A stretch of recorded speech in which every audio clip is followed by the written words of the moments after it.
I'm Jessica. And I'm David. Welcome to the Singer's Soapbox, episode 3. In this episode, we're going to be examining the difference between style and technique.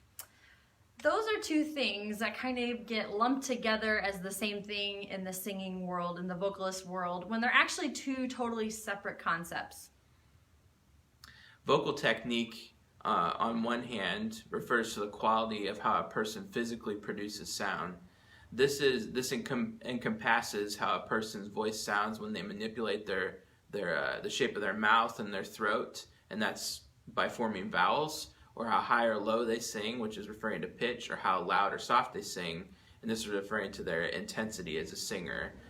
In contrast, style is referring to a type of singing. For instance, country music, opera, those are two different styles. You might also refer to them as genres. Yes, so technique and style should not be confused because they are, like I said, two totally separate things. Technique is really the basis or the foundation that you want to use to be able to sing in any different style. Oftentimes when people listen to the radio, if you're an amateur singer, you kind of listen to the radio and you'll listen to your favorite artists and they tend to kind of have similar sounds.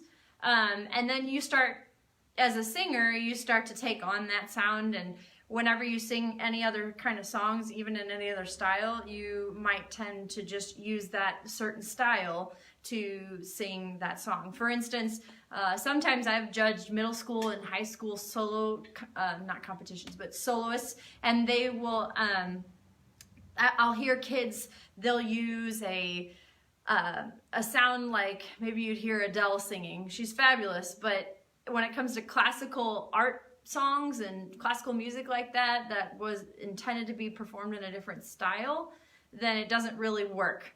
So they'll just assume that, oh, because I sing like this and because this is how I sing all the time, this is how I have to sing everything. And they'll then essentially assume that style as their technique, and they're really getting them confused. So I have to keep that in mind when I'm judging that, oh, they don't really grasp the concept between the concept of the difference between the two.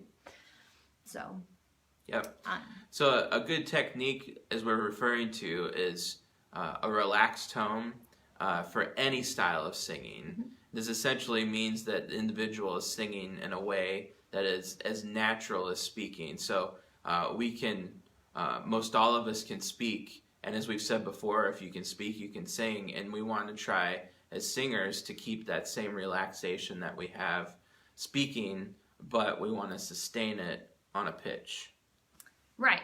So if, for instance, if you're in a voice lesson, with me, the first thing I like to do, like I said before with my students, is just to have them make noises. I don't necessarily say, oh, we're coming in here to sing. We're coming in here just to make sound and really relax your voice. So I might just have them do simple sounds like humming, like or ooh, or ah. And that's really, it should be easy to do. And if it's not, then you might want to get that looked at elsewhere. I'm not a doctor, but if it's difficult to do, you might have something else going on. But if you can train your brain to think in simpler terms as what is natural and what is easy for me to do, then you'll kind of trick yourself into, like, your brain will default to using that more natural feeling to produce sound when you're singing too. So yeah, a good analogy to demonstrate the differences between style and technique would be like accents. Mm-hmm. You know that, different English speakers sound different when they talk. You can tell if someone's from the South because they sound like they're from the South, or if they're from the north of the country, they sound like they have a northern accent, or there's all kinds of different accents in the English language, but they're all speaking English. So we can understand each other, but we just speak with a little bit different style, even though we're all speaking the same words. Right. So if you are, like I was going back to what I said before, if you are trying to use one style in particular to like identify as your technique, if you're just like saying, I'm just going to use this pop style to be my technique in everything I sing, you're really limiting yourself to the potential of developing a good technique to be used across all styles and versatility. If you have a good technique, you should be able to be extremely versatile. Like, I could pick up a country piece, I could pick up an opera piece, I could pick up anything and be successful as long as I'm using good technique and keeping that as my foundation and kind of, I guess, your vocal Bible, as you will.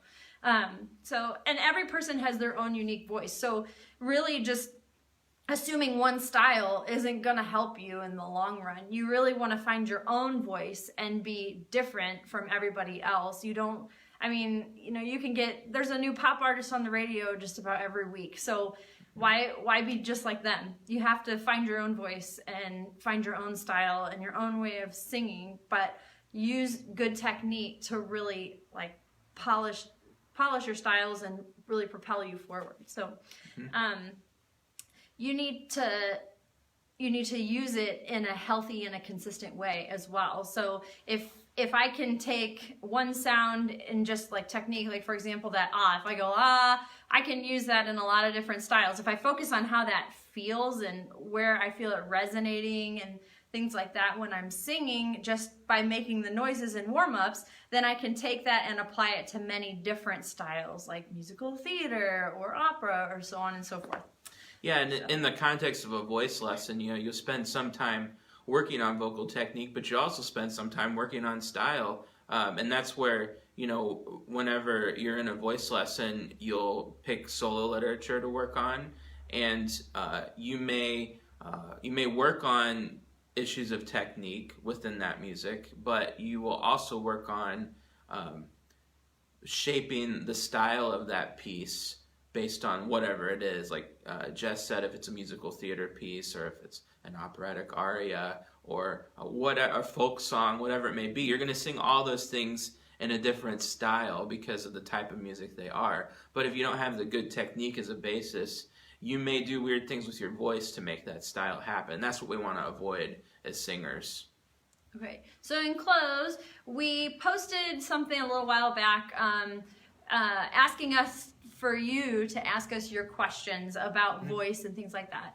And our fabulous piano teacher, Michelle, has posted a question that we would like to answer. So, David, this question's for you because you're a dude. So, the question is, what is the difference between falsetto and upper register in men? And since you're a guy, I think you can answer this better than I can. Okay, well, so I guess they're similar. They have some overlap. The term falsetto is actually kind of a misnomer. In your throat, you've got what's called your false vocal folds, and at one time in history, before we studied what it actually looked like inside, some people assumed that those false vocal folds came together and made the higher sounds that men could make when they sing. So like,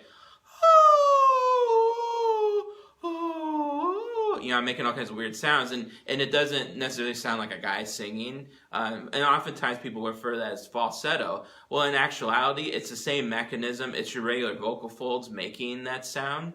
You're just using that upper register function, which was the other part of the question. What's the difference between falsetto and upper register? A lot of times upper register refers to anything that you're singing above your break that you're still mixing in lower register function with, okay? That you can do that for a certain point, but after a certain point with guys, you have to completely switch over to where your upper register function, the muscles that control your vocal folds for pitch, are doing basically all of the work.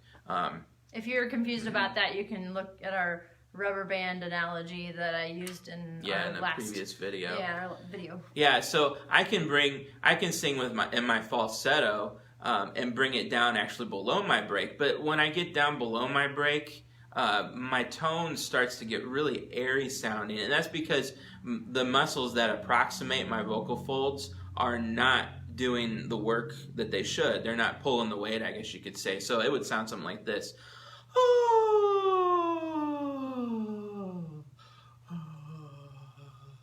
And it gets really to where I can't even sustain the pitch because I'm bringing that upper register function so far down. And that's not what we want as singers. We want to smooth the transition out and use both functions in a measured way all the way through our range. So hopefully that answered your question, Michelle. And on a closing note, if you are interested in taking voice lessons, or if you like what you hear and you want to learn more, or you want to take piano or percussion or brass or woodwind lessons, or guitar, can't forget guitar, sorry Mason, make sure you contact us as soon as you can, and we are definitely looking for students right now. So if you or someone you know really wants lessons, give us a call. You can find all our information on our Facebook page and on our website at dynamicfineartsacademy.com.